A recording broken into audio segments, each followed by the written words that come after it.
Hello, I'm Axel from AudioCodes, and welcome to the fourth episode in our series on the AI agents functionality in the Live Hub platform.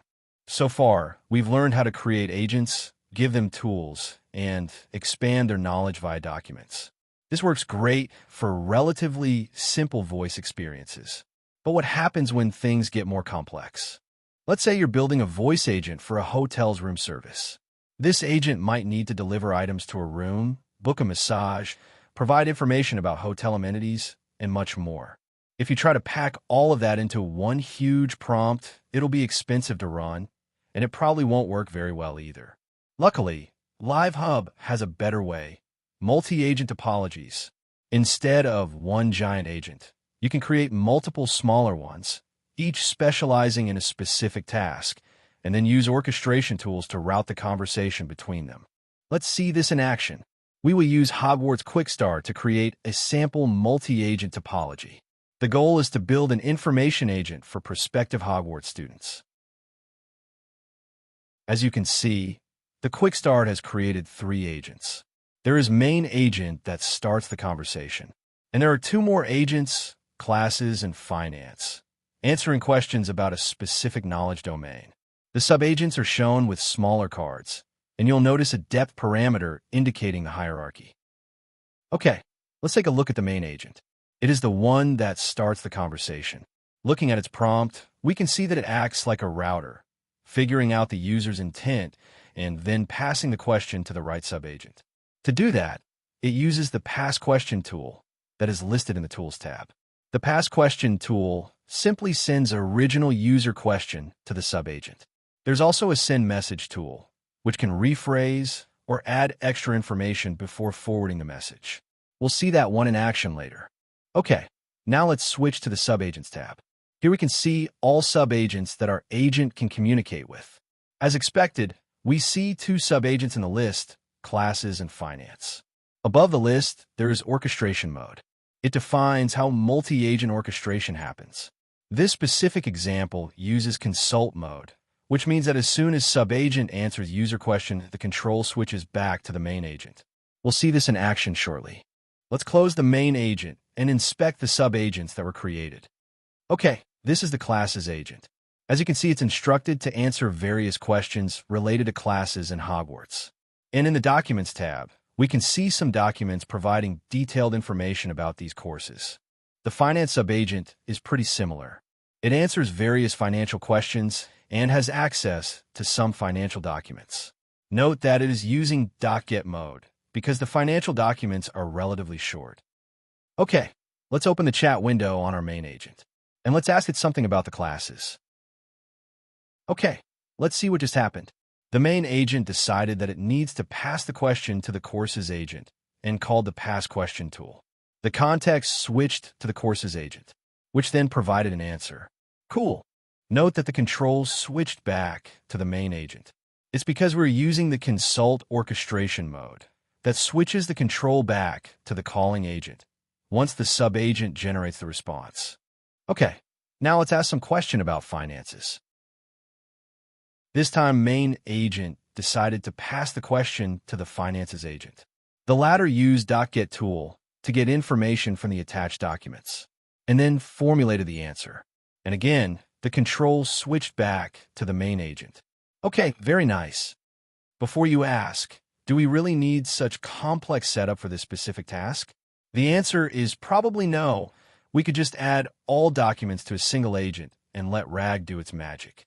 This quick start is just a demonstration of multi-agent topology capabilities without extra distractions. Besides consult, there are 2 more orchestration modes. First, there is Delegate mode. It hands control to a subagent, which then continues handling follow-up questions. This is useful when a process has distinct stages, for example, collecting info in one stage and performing an action in another. Let's see this in action. I'll use Dr. Clinic Quick Start now. As you can see, similar to the Hogwarts Quick Start, 3 agents were created. There is main agent that starts a conversation, and there are schedule and cancel agents that handle specific actions. Let's open the main agent and see what's inside it. The main agent's prompt is fairly simple. It gathers basic info like name, social security number, and intent, and then passes the call to corresponding subagent. Note that it uses Send Message tool to summarize the collected information so that subagents know all important details when they continue the conversation. We see the Send Message tool in the Tools tab and 2 subagents in the Subagents tab.